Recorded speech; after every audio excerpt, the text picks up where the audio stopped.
Now, Sunday, 7 p.m. Eastern, every single last day, we have awesome guests coming in, bringing their tools so that we can all sharpen them. As schools start opening in different parts of the country, we have to lay out all our tool set, sharpen them up because you know what? They're coming, whether we're ready or not. Our kiddos are coming. Josh the Proud Principal of Memorial Pathway Academy in Garland ISD, Garland, USA, ready to rock and roll with this guy next to me and with our awesome guest. So make sure that if you see this on the rebroadcast, like it and share it for the algorithm because you know what? Success breeds success. Iron sharpens iron. And we have another great guest that's bringing in those tools for student success. So if you're in Alaska or you're in Hawaii, whether you're in New York or in Florida or anywhere in the 48 middle, we need you. We need your experience. We need your comments. We need everything to make sure that we're stronger together. What do you think about that, Dean Packard in Massachusetts? Hey, Josh, great to see you on this Sunday evening. Sunday nights are all about getting better, a little better together. Iron sharpens iron. That's what we talk about all the time, man. That is the common denominator to why we bring this show out to all of you. My name is Dean Packard, the proud principal of Bay Path Regional Vocational Technical High School in Charlton, Massachusetts, and one of the integral parts of Unlock the Middle. Beside me, obviously, I have Josh Tovar and Chris Starcheski. The three of us have started this program just so we could connect and make people a little better around us the best way we possibly can. So I get excited. And Sunday night, we've had a wide variety of people on over the years. And tonight, we're not going to disappoint. We're going to drive right into somebody who understands culture of belonging and what that means to schools and to kids. And that's going to be a topic for me as a building-based principal that I absolutely love. Hey, how's your Sunday been, Josh? Everything good? Good. It was a nice long weekend. Friday, our team members didn't go to work. They were at PD. And we had the time to fix up whatever we had left over from the first 4 weeks. And so it was a mellow day. But yesterday was kind of like an awesome, chill day. We went to go see Amadeus with the Dallas Symphony with the wife. It was a parents' night out. So it was kind of fun to relax. We always say that SEL is also for the adults and also for the administrators is crucial. Sure is. We had a great time. And you know what? So there's going to be an extra little candle going on that super huge cake tomorrow. So I got to make sure that I enjoy my time. The birthday boy coming up. Yeah. Hey, very quickly, I don't mean to say that publicly, but almost happy birthday to you. Just very quickly, what was your PD about? What did your teachers dig into? You know what they had was that they had the right to acquire different trainings over the summer. So they got to choose during different training sessions in their content areas over the summer. And that was a holiday exchange. And so what we did was anybody that was not there or they were late hires, they had to do 6 hours of PD in their content area online on Friday. So they had to go to different hubs and take on those 6 hours. So it's kind of like a give back at early beginning of the school year, making sure that they acquire those credits and also become better versions of themselves. It makes sense, and I'm glad you're doing that in your school, and that will help them get moving forward. There's no doubt. Hey, we got Don in the back here. I want to bring Don in, Dr. Don Parker. Don, welcome to our show, man. It's great to have you here. Hey, what's up? What's happening? It's great to be here, man. Happy Sunday to you guys. Love it, and I love the energy. And Josh and I have been following you for a long time, and it's a very excited to get you on. I know I reached out to you a while ago, and good things come to those who wait. And when we get somebody like a personality like you and what you do in the field of education, it's a win-win for us. So why don't we dig right in here and give the audience a little background about your story, man, the field of leadership and the roles that you held within your journey. So, all right, cool. Here we go. So I started off my teaching career right out of college. 22 years old. I started off as a health and PE teacher. I wanted to be a PE teacher because I just love sports, but just so had it that the principal didn't have any more PE sections. And so, he said, you lowest on a totem pole. None of the other teachers wanted to teach health. They all want to be in PE because they don't have to grade papers or worry about classroom management.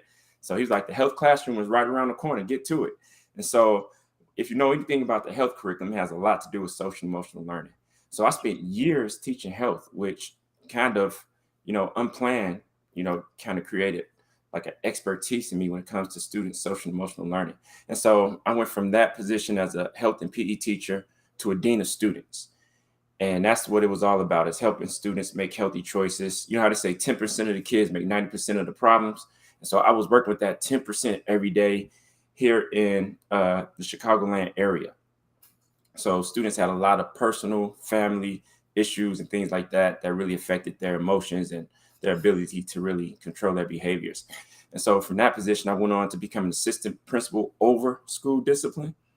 And then, of course, I wanted to be well-rounded like most educational leaders. So I strengthened my instructional leadership skills when I took a position as assistant principal for curriculum instruction.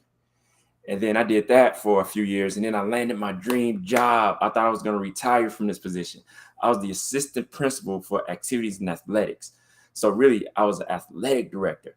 So during the day from 8 to 4, I had departments that I was over, like 4 or 5 academic departments.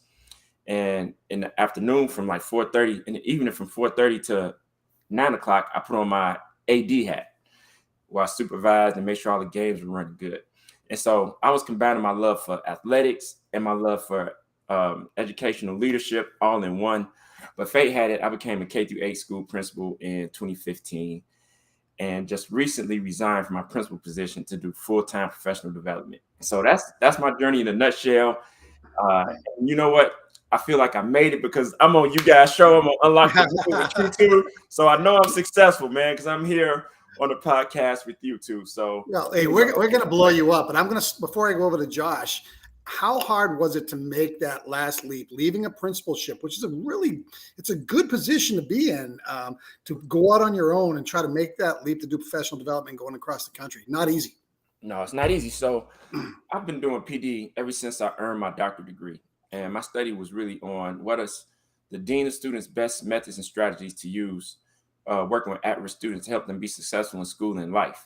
And so my research basically told me, all the research said was, number one, building relationships, and number two was authoritative counseling. But back then, the research, it said that, but it didn't tell you how to build relationships or really how to do authoritative counseling. So my committee chair said, hey, we want you to, add this research in your dissertation. And now we want you to go out and, show and help others build relationships with those students who have such challenging behavior to help them be successful in school and in life. And so they said, when we give you this degree, we're not just giving it to you, we charge you to do this work. And so that was like really a charge to me to do this work and share what I've learned with other educators. So I've been doing it since 2006. And I've always done PD on the side ever since earning my doctorate degree. And I'm talking to one of my friends. He's a millionaire. He made his wealth through real estate. And we went to elementary school together, high school together. And how many friends do you know who you still, are really close with since like kindergarten, right? And so, he resigned from his position and like he's super wealthy. And he told me, he's like, Don, you got this talent, you got this skill, you got all this, expertise in this area. He said, you can do more from what you're doing from the building level. And I said, I am, but I got my retirement. I only got a few years before I collect my pension. And he was like, Don, if you think that you can work the job until the day you retire and then start living your dream, he said, bro, that's so 1990s thinking. I said, dang. I said, bro, that hurt. I said, that hurt, man. He said, it's the truth, though. He said, I'm not going to tell you what you want to hear. I'm going to tell you what you need to hear. And so ever since then, we've just been working on strategizing on how do we, how do I become a full-time professional development provider and, speaker. And so, hey, I'm here now and I love it because I do feel like I'm having a greater impact than just being in the building of my school where I was the principal. Stepped way out of your comfort zone, man. We're going to dig into that a little bit later in the questioning anyway, but thanks for sharing that out to everybody who's listening. Josh. So let's tell the audience a little bit more about Dr. Don. How are you as a student? How are you in high school? Be honest. Be honest. How are you? And not only how were you as a student in high school? Look, I'll tell you, I was horrible. I was the bottom of my class. I was disgusting. I'm telling you right now, straight out. So let's be honest. As Principal Cafele says, we don't fake the funk here. Got to keep it 100. That's what the kids say, right? Got to keep it 100, right? Keep it 100. Exactly. So how were you as a student? And not only that, but how did your parents influence you once you became an educator in a leadership position? What did they instill in you to make sure that you became the best version of that? Okay, like Anita Baker said, RESPECT. All right, that was the staple in my home. So my parents taught me respect. They taught me, how I'm supposed to react and how I'm supposed to behave in certain situations, certain environments. You always respect your teachers, always respect your elders. It started in the home. And so I wasn't a bad kid. I was always, respectful of all my teachers and administrators. didn't get into a lot of trouble. And it's easy to be on the other side of the fence because I come from a neighborhood south side of Chicago that's littered with gangs and drugs. And, that element is what we called it. But, my parents wasn't having that. They was like, hey, look, this is how we raise you. We have expectations for you. So when I went to school, I played sports. And in order to participate in sports and activities, you have to be eligible. You have to be academically eligible. So I kept my grades up. I know I had to keep my grades up. I wasn't a straight A student, nowhere near that. But I understood that I had to pass my classes in order to really do what I love, which was, participate in sports after school. So played high school sports, played college basketball. And so I knew what I had to do, man. I was like, I knew how to respect adults. So I was a good student. So from that point, let's talk about who inspired you as an educator and as a speaker as you move into this new form. I mean, you can do day-to-day operations as a principal, but now you have to start looking at these people around you that's going to light your fire. So who are the people besides your friend calling you and telling you this is so 1990s? Let's talk about, I need to know who's giving you the mojo right now to say, I can take on anything that's in front of me and I'm going to build an empire. That's a good question, man. So I'm be honest with you. When I think about people who I listen to, who really like motivate me and inspire me, there's been a lot of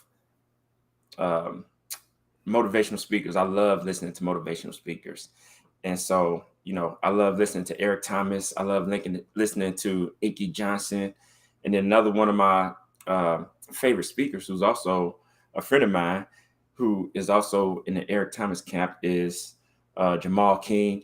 He goes by the 9 to 5 millionaire. Those guys just have so much energy and passion when they speak. So I love listening to them. We talk about educational speakers. Of course, just like you guys, I love Principal Kafele. I love listening to him because he's always sure to drop some gems that you can pick up. He's a great person to learn from, seeing what he's accomplishing in education. And then my friends, another person I look up to who wrote the foreword in my first book is Robert Jackson. He goes by RJ Motivates. So me and him are on the phone all the time, talking, motivating one another, talking about meeting goals as an educational speaker. And then also a guy who I call my brother from another mother. I'm sure you guys are familiar with William Parker. He has this podcast, Principal Matters. And so he wrote the foreword of my new book, which is Be the Driving Force, Leading Your School on the Road to Equity. And so I have frequent phone calls with him where we always talk and motivating each other. So, I get motivation from a variety of sources. Let's just talk for a second about, you said you have 3 books now. Is that correct? 2 books. All right. So Yep. how, just frame the thought process on that. How did you find time to exercise writing a book as well as do your duties while you were still in leadership and working within the framework of schools? Good question. So, even when I was a full-time assistant principal and I was pursuing my doctorate degree, it had to be very disciplined in order to carve out that time to do what you needed to do to, go to class and then do your assignments. And so I just kind of kept that mindset. And so there's a phrase that says, don't prioritize your schedule, but you should schedule your priorities. And so I've been disciplined to schedule my priorities, to say, okay, I'm going to block off this amount of time to do my writing, block off this amount of time to do my research, and then just try my best to stick to it. And then once you get into it, it's like the same thing when they tell you when you study to earn your doctorate degree, you got to study something you're passionate about, because when you have to do that dissertation, it takes so much grind and so much hard work that if you're not passionate about it, it's like it'll burn you out. You might not complete the process. But when it's something you're passionate about, like I was really passionate about building relationships with students, especially students who had a lot of social, emotional, and personal problems. And so me wanting to help them and have a positive impact on their life, it drove the research, it drove the work. And so when you're writing a book, you have to write about something you're passionate about. You can write about, like I write about my experiences. And what I do when I write is I relate the research to my experience. So I want to know the research-based best practices, and I also want to know the evidence-based best practices. And so then when I experienced it in my school setting, I'm like, look, I used the strategy, I tested this theory. This is how it worked out. It was effective or it was ineffective. And I just, share my experience with research and how I've approached certain situations to solve problems and to advocate for students. Great stuff, man. So Dean laid a foundation earlier by his question in regards to your transition, thanks to your friend telling you what you needed to hear. Mm-hmm. And you had this whole thing going on already as a PhD, giving in your PD sessions, right? But there's a lot of people we've had on the show, that I speak to before, and they say, "Oh, you know what? I want to go into the speaking circles." And Mm-hmm. also, Principal Caffelli also talks about that. He always gives posts on Facebook about future speakers or people that want to do that. So how was that transition? I know it's very lengthy. I know it's very time consuming, but in a nutshell, can you sum that up? How can you go from, like you said, that's what we think about, right? Mm-hmm. I'm about to retire. I want to do my rule, whatever my retirement rule is for each state. I don't want to Sure. give that up and go for broke. I got a family. You got girls. So how does someone jump from leaving the classroom, from leaving the building to go writing? Yeah, sure. Delivering? Okay. Well, you know what? It brings me back to a story of when Dean asked me who's somebody who I listen to for inspiration. And so one person who I didn't mention was Bishop T.D. Jakes. So mega pastor, has a mega church, and he wrote a book called Instinct. In his book, Instinct, he talks about how a person may have a dream, but they still are on a job where they're earning a salary. And a lot of us have to earn a salary in order to, pay off our bills, pay off our debt, and everything like that. And so we're not really comfortable just taking the risk of doing something that can be entrepreneurial, because like when you're an entrepreneur, you don't really know when that next paycheck is coming. And so he says, what you do is, let's think about a pet that's in a cage. And let's think about if the door was open and the pet can venture off into nature. But if they feel unsafe, they know they can always come back into the cage where the owner is going to give them everything they need. And he said, but once you step out that cage and you just get more comfortable exploring in nature, now you don't want to go back into the cage. All right. So it's like I was on my job and I would just, flirt a little bit with PD. And then I would, of course, I have my job here. And then I would just make another push to be like, man, I'm experiencing doing this PD. I really love it. And then I started gaining momentum. And so I always know that, if, the business slows down, I could always go back to being a school principal or a district administrator. I have my superintendent's certificate. So it's like, I know it's always there. I know I could always go back to that. But now I'm in nature, I'm exploring, I'm learning new things, and I like the freedom and I love making a larger impact. And so that's kind of how it is. You kind of just got to fill it out a little bit. If you see your momentum gaining, where you see where you can make a plan to execute and get enough leads and just keep that momentum going. So like you did an NASSP, you start sending those proposals, start submitting for conferences, and then from there you get those bites? Well, yeah, 100%. And so, you do a few breakout sessions at conferences, you network, you meet people, but the bulk of my business is actually right here in my backyard in Chicago and the surrounding suburbs. And so just, being born and bred in this system, I have a lot of relationships with principals, superintendents. They knew me when I was a teacher, when I was a dean, when I was assistant principal, when I was a principal. And so I have good relationships with them. And then they've seen me present. And so I try my best to be an expert. I try my best to be on the cutting edge of research and to know my stuff and have my experience. And so, that speaks to people a lot when I come in and I really know how to help people solve problems. Thank you. No, you also have a presence about you. You articulate well, and you exude energy, man, and you exude passion. Those type of things open doors for you. You know, Don, I'm sitting here thinking, as a building-based principal for over 20 years, and we all have kids that come into our building that are challenged. They have challenges that they face. You said something earlier about, you know, this in Chicago, the gangs and you go into the urban schools, and these kids have to assimilate together, put aside their differences, and understand they have to become one under one roof. So let's talk a little bit about how you can build relationships with challenging students, not only from a trauma-based side, but let's just say from a cultural side, and what that means for their belongings to the groups that they're with. So let's talk about that for a little bit. So how do we build those relationships with those types of kids, and what does that look like? Okay, so it's really like, you know, just the human aspect of understanding that everyone is human, everyone has feelings, everyone has hopes, aspirations, and dreams. And so no matter what, you know, when you meet a person, you know, you're following the golden rule. You want to treat people how they want to be treated. But at the same time, you just relate to their human side. Hey, every human wants to feel safe. Every human wants to be loved and respected.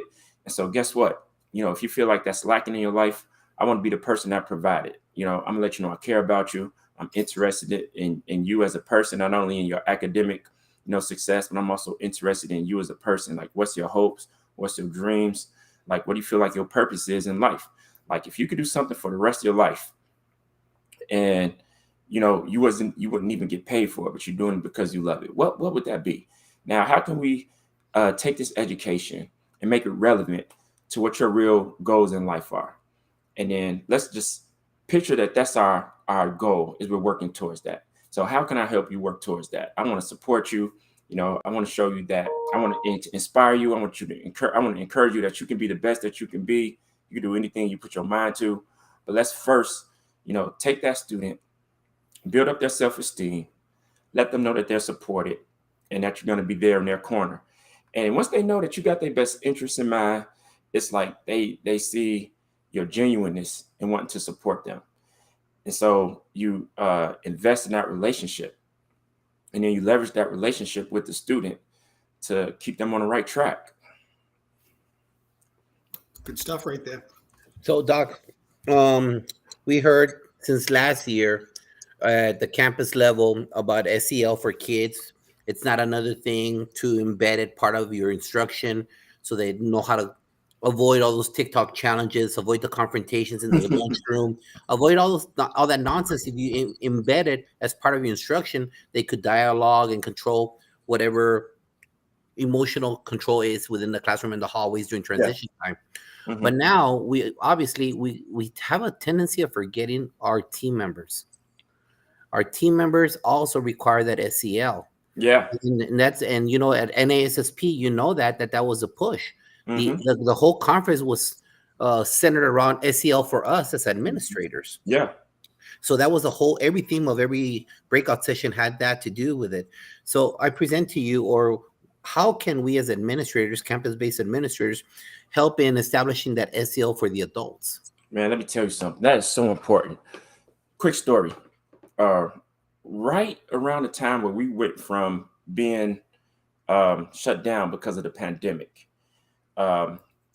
where it was right before the students came back. It was before the students came back, where teachers were teaching from their homes, from their living rooms, from their bedrooms, or whatever. And so my superintendent made the call that he wanted the teachers to come back into the building and teach from their classrooms. And so my teacher sign-in time was 8 o'clock. And I had this one teacher who lived 45 minutes away from my school building, but she would always get an early start to work, you know, so she could beat the rush hour traffic getting to the building. And so even though sign-in time was 8 o'clock, she would get to school around 7 o'clock a.m. And of course, I get to the school early as well. And so when she got to school, she would just sign in and then she would go to her classroom and set up. But she started getting stressed out, everything that was going on during the pandemic and, you know, all those social issues that was taking place. And she had some issues in her personal life. And so she would come to work and get there at 7 o'clock, but wait in the car until 7:15. And then she would sign in to 7:15. The next month, we noticed she was starting to sign in at 7:30. And then the next month, around November or so, she was signing in at like 7:45. And so one day in December, when I checked the sign-in sheet, you know, I didn't see her name on the sign-in sheet, and it was past 8 o'clock. And so I asked my secretary, hey, have you seen Miss Johnson? She's like, yeah, she gets there every morning at 7 o'clock and she waits in the car before she comes in. But yeah, I saw her car out there when I came in and she was still in the car. I said, well, she hadn't signed in. We better go check on her. And so we went to check on her and we found her slumped over her steering wheel with foam coming out of her mouth. She had burnt out. So we called 911, got the ambulance, rushed her to the hospital, called her husband, let him know what was going on.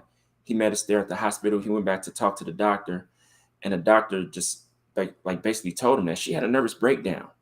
And so he started breaking down right there too. He said, I almost cost my wife her life because, I know this whole pandemic has been stressful on her. Our marriage is kind of rocky. Our kids are a little bit out of control right now. He said, it just became too much. And so ever since that moment, I said, I need to pay attention to the red flags when my staff may be stressed out, may be overwhelmed. Because the truth of the matter is, we don't expect A students, so basically telling an adult to just show up and drop their baggage at the door, it's just like telling an A student to sit down and learn. It's not going to happen, okay? All the trauma, all of the things that they're worrying about, the anxiety, it hurts teachers' performance. Okay, so in order to, optimize teachers' performance so they can, optimize student growth, we have to tune in to our staff's social and emotional learning. And so from that point on, I encourage my staff to make sure they're staying on top of their mental, emotional, spiritual, intellectual health. I start off every staff meeting with the SEL activity for staff. And I do things to make sure I'm checking in on my teachers and staff. I encourage them to make sure that they're remaining grounded and just offering more and more support to my staff members, because that's why I created a workshop. It's called Burning Up Instead of Burning Out. So basically how to burn up with passion instead of burn out from stress. And so it's on teacher and educator mental health awareness. So we have to tune in to our staff mental health awareness. For all you aspiring leaders out there, or first or second or third year leaders, listen to what Dr. Parker just said, starting off faculty meetings with SEL activities. What a great way to help them understand and become balanced and put themselves and their families and all their priorities in order before professionalism. Because at the end of the day, if you're not balanced, forget it. You're just not going to get to where you need to be. So I'm glad you said that. That's true. There's a quote that says, your students deserve the best of you and not the rest of you. Ah, man. And again, when you're bringing in baggage, when you got stuff that you're holding on to, the idea is to be able to find somebody to be able to speak to, get that off your chest, because that's right. These kids are looking for the best you every single day. I'm glad you said that. Hey, in your book, you talk about the impact of campus leadership, that campus leadership has on equity. Let's take a second here. And what does equity look like in daily interactions? What is, from your lens and within what you wrote in your book, how do you describe equity within the leadership realm of a day? I describe equity as giving people what they need in order to be successful. All right, equity in education, when it comes to students, giving students what they need in order to reach their full potential. When it comes to working with adults, giving adults what they need in order so they can optimize, their performance, and so that they can perform on a high level and also reach their full potential as an educator. So what it looks like is working with your teachers, giving them a shared voice, a shared decision making, giving them a voice, taking their thoughts, suggestions, concerns, needs into consideration, and work with them and encourage them to be the best that they can be. And like you guys said at the top of the podcast, sharpening their tools, giving them, strategies, giving them support, and not just support that we think that they need, but giving them the support that they know that they need in order to be successful. Perfect. Great. Mm-hmm. So let me ask you another thing. You also talk about in your book about building that trust with not only with your team members, but with everybody in your learning community, your students, the parents, business. So how can a brand new leader out there, because a lot of people are moving up, a lot of people, administrators are taking off, there's a lot of inexperience out there at the leadership level, and the problems are just being compounded with this gap in learning that we have. So how can campus administration or leadership build trust with all the stakeholders? Well, two major things. Okay. Number one is by listening. You have to listen to people, and you can't just listen to respond, and you can't just listen and hurry people along to get through the conversation because we busy. That's one thing that I was very guilty of, is just trying to get to the solution part of whatever the issue was. Whether I was dealing with students who had a lot of personal issues and things like that, or dealing with or working with staff. It's like when they come and sit down in my office, like that type A personality would kick in. I know I have a stack of work to do, stack of emails to respond to, and this whole to-do list. And so they're sitting in my office, and I want to speed the conversation along so I can get back to doing what I needed to do. That's that type A personality that we learn in psychology. That type B personality is more of a relationship building personality, where we value, those relationships as opposed to valuing so much just getting the task done. And so I had to, make that shift from being type A to being type B, and start actually sitting down, listening to people, understanding what their true concerns were, and then seeing how I could listen to them and support them. And so that's number one. It's just listening. And we have to practice what I call empathetic listening. And so empathetic listening means listening with more than just your ears, but listening with your heart. And so just really taking on what concerns that they have, looking at things through their perspective. And let me ask you, because you said something great right there that I think, again, the first year administrator, first year AP, when did you recognize that you had to shift from A to B? Was there an instance that happened to you that you said, oh no, the noise will still be there, I got to take care of my peeps, I got to listen to them? Was there an event that you said, you know what, I got to change my thought process, my paradigm has to be brand new? Yeah, I don't think it was just that one thing, but I remember when my supervisor went over a survey with me. So we did this survey. It was supposed to shed light on, like a DISC assessment, where your strengths, where your weaknesses. And so looking at that feedback, a lot of staff was like, well, Dr. Parker doesn't listen. That was a theme that came up in my survey. And so I was like, wow, if, so many people are saying this, maybe I'm unaware of this. Maybe I need to work on listening. And so I was challenged to be a better listener. And so I did start listening more, and I did see a shift in my relationships. And so if you look at Lori Driscoll's work, she has a book that's called The Achievement Gap. And when she talks about the achievement gap, she talks about she coaches Fortune 500 CEOs. And one of these Fortune 500 companies had a lot of attrition. And then it was the same thing. They asked, how come so many people are leaving this job? Because like in education, we say people don't quit their jobs, they quit their principals. And then corporate, we say people don't quit their jobs, they quit their bosses. So in a lot of words, a lot of people are quitting their bosses. And when they asked why, the people said, because I don't feel valued, I don't feel cared about, I don't feel listened to. And so they challenged the leader. And then when they challenged him, they asked him, well, why? Actually his gap was, he said that he tells the blunt truth. And they asked him, why do you tell the blunt truth? He said one time when he was a kid, he got busted for stealing. And when his parents asked him about it, he lied. But then his parents told him, hey, it's so important to tell the truth, that he held on to that. And so telling the truth is not a bad thing, but we have to be aware of our gaps. The gap was this: when he spoke to his employees during performance reviews, or when he had to speak to them about, their job performance, he would just tell a flat out truth, like, hey, you're doing a terrible job, you're not meeting your goals. And so they said, you need to challenge you. It's okay to tell the truth, but you have to tell it in love and then follow up with support. So in other words, hey, I noticed that you haven't been meeting your goals, or the outcome of this project isn't what we expected. It didn't meet expectations. What kind of support do you need? Because I really value you as an employee, and I want to help you to be successful. And so they challenged him to start using language like that, as opposed to just saying a blunt truth and leaving it there. And so I learned something from that. We all have to look at our gaps, and we all have to see, okay, just because, we're strong in an area doesn't mean that we can't stand to be stronger in other areas. And I had to get stronger empathetically and working with staff, listening, valuing people's opinions, thoughts, and suggestions. Because I always thought that I had the right answer, when I might have had the right answer from my perspective, but I need to have the right answer from my staff's perspective.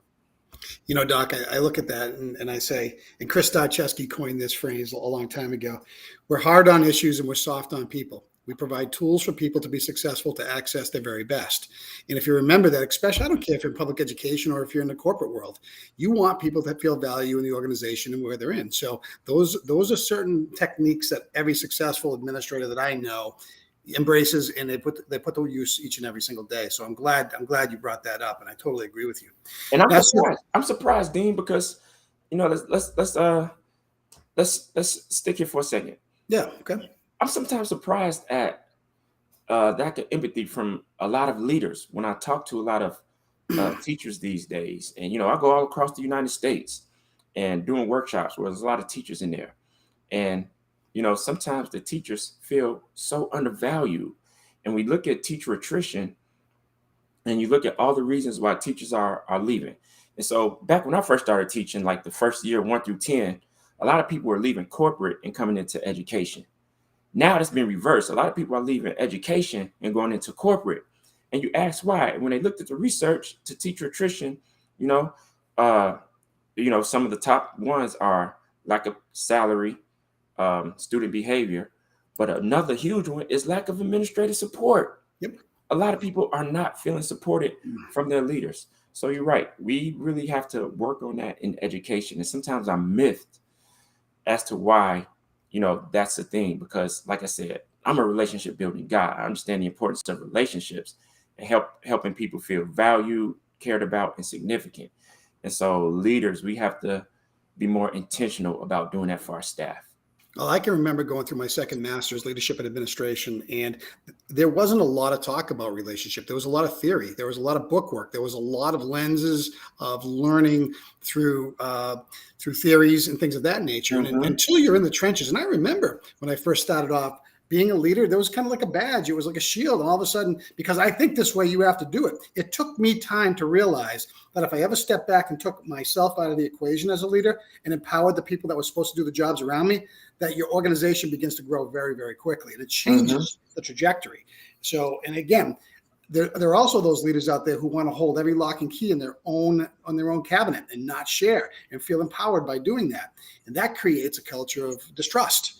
And again, this happens in more places than I want to mention in public education. And there are not a lot of leaders out there right now, as Josh said earlier. That this seat of being a principal is not. They're not a ton of people looking to get into it anymore, and it's kind of scary. But leadership is leadership. That's true. That's true. So that's the first thing is listening. And so in my first book, Building Bridges, I talk about the importance of listening. And I coined this acronym. It's called the EAR method. And of course, we've all heard that that's why God gave you 2 ears and 1 mouth, because you're supposed to listen twice as much as you speak. And so my whole EAR method acronym is E, empathetic listening. Like I said, listen with more than just your ears, listen with your heart. A, effective listening. So A, active listening. Make sure that we're actively involved in the conversation and not just, doing a task on the side, checking out emails while somebody's in the office listening.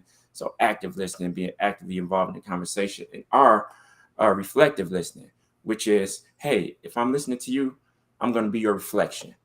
Okay, I'm your mirror. If you look sad and concerned, I'm going to look sad and concerned. If you're telling me something you're excited about, an idea that you have a lot of enthusiasm about, then when you're telling me that, I'm going to be enthused. I'm going to have enthused look on my face as well. That lets people know that you're listening to them. And so that's number 1, listen. Number 2 is, follow through and transparency.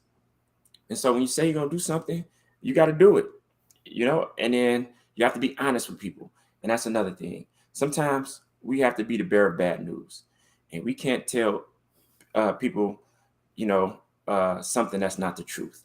So we have to be transparent, and we have to tell them, hey, you know what? I'm sure this is what you want to hear. This isn't the best of news, but this is just what the situation is. And so a lot of people feel like people just need to be on a need-to-know basis. And when people are on a need-to-know basis, when there's no transparency, and they feel like they have to look to other sources to get the truth as opposed to hearing it straight from the horse's mouth, then they lose trust in you. And so sometimes we have to understand that, information is to be shared. And so a lot of people want to hide information because they feel like it protects them in some manner or whatever. But, you just got to be honest with people. Yeah, having difficult conversations is not easy, and some people don't do it well, and they shy away from it. So definitely something that's a valuable piece. Hey, Josh, hey, Dean, hey, Dean, before you get into the last question right there, just a big shout out to Principal Cafela for being here. Hey, Jefe, nice seeing you. And Central, always a fan. Thank you for being here. Principal Central. Kafele, my man, the guru, the GOAT, is in the building. I gave you a shout out earlier, Principal Kafele. They asked me who are some people who I get inspiration from, and I had to mention your name. I had to mention your name, Principal Kafele. I appreciate definitely a staple, and he's a leader you want to follow. Hey, let's circle back for a second. Let's hit this question number 9. Hey, in your book, Doc, you talk about leading with strength and interest. How does an administrator put that into action? Like what tools are we looking at here? What do we say? How does that look through an administrator's lens? leading with strength and interest. Leading with strength and interests. Yes.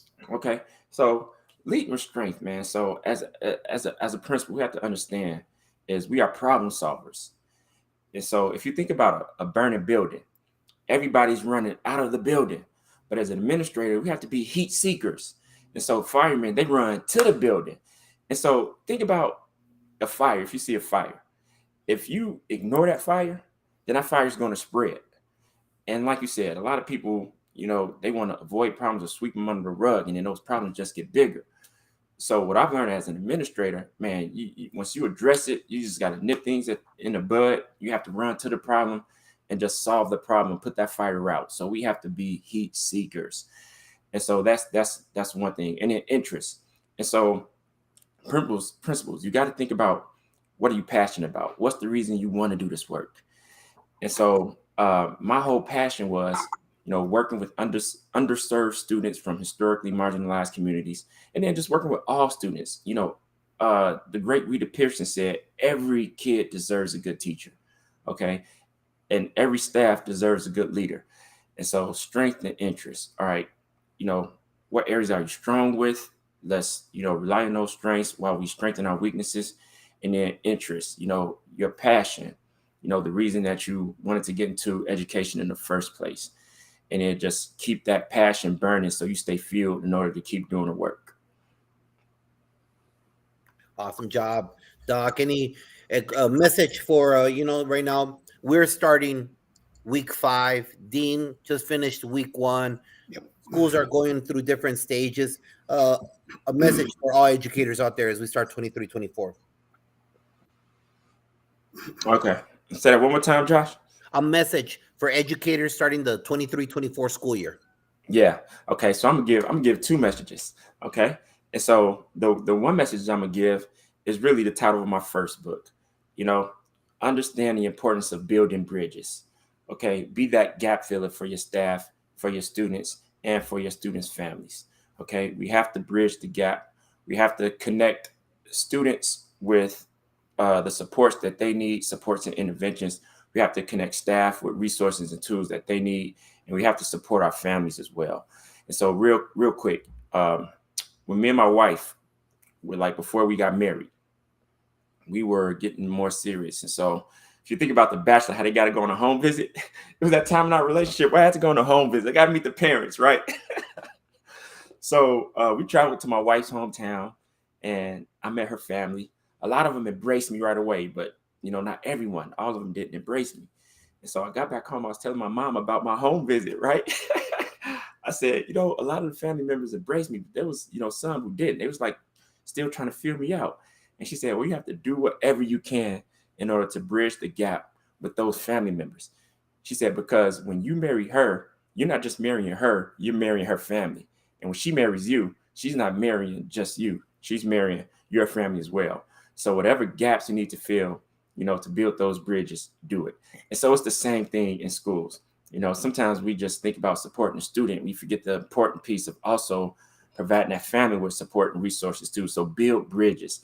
All right. When you're helping a student, you're also helping the family. So see what family resources they need, because when students come to school, for the most part, they come to good environments, where they're safe, they're learning, a lot of their needs are being met. However, when they go back in their home environment, all those needs aren't being met. And so we have to support the families to get the resources they need in the home. And so be a bridge builder. Keep building bridges. Number 2 is my second book. Be the driving force. Understand that we have to be the driving force to creating more equitable environments in our school. And not only in the school you work with, but, in our communities and all, throughout the U.S. All right. The achievement gap is a real thing. It's still a real thing, the achievement gap.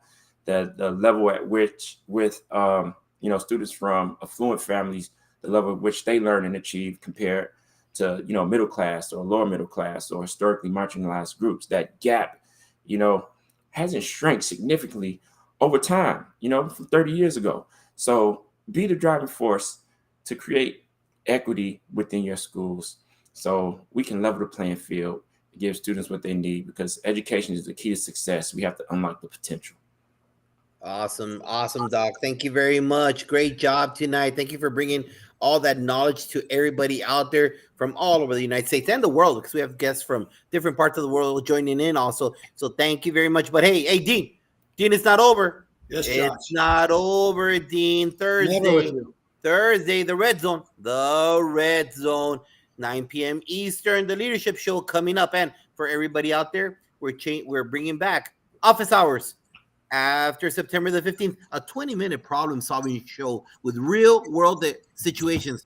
What would you do, administrator, if this fell on your desk? So join us for office hours after the 15th, this Thursday, the Red Zone, ready to rock and roll for the school year 23-24. Thanks, Don. What do you think about that, high school principal? Well, I think we share the leadership roles across the board here. Don, one thing. Do you have copies of your books you can show up right now? Can you show them to everybody? Oh, man. You know what? I don't. You know what? I test you. Here's what I'm going to tell people. Follow me on all my social medias. Thank you. So my Twitter is Dr. Don Parker. And my Instagram, my IG is Dr. Don Parker 5. My Facebook fans page is Dr. Don Parker. My Facebook personal page is Don Parker. And of course, I'm on LinkedIn as Dr. Don Parker. So follow me on all my social medias. I have all the information about my books, my upcoming speaking engagements, my upcoming PDs, all of that information. So please follow me on those outlets, and then you can see everything I have going on. And visit my website, of course, drdonparker.com. I love it right there. You've heard it. You got it right there in a nutshell. Don, thank you so much for joining us. Thank you for being who you are. Thank you for taking a leap of faith, leaving your seat as a principal to put a bigger ripple out there in public education and beyond for everybody who wants to get involved, because our kids deserve people like you. And that's all we have, guys. Thank you so much for joining us. Most importantly, make sure that you continue to put kids' interests first, because they are the reason we're in business. Have a great week, everybody. Don, hold on for 1 second. All Be right. well. Thank you, Enjoy guys. the opportunity to be with kids.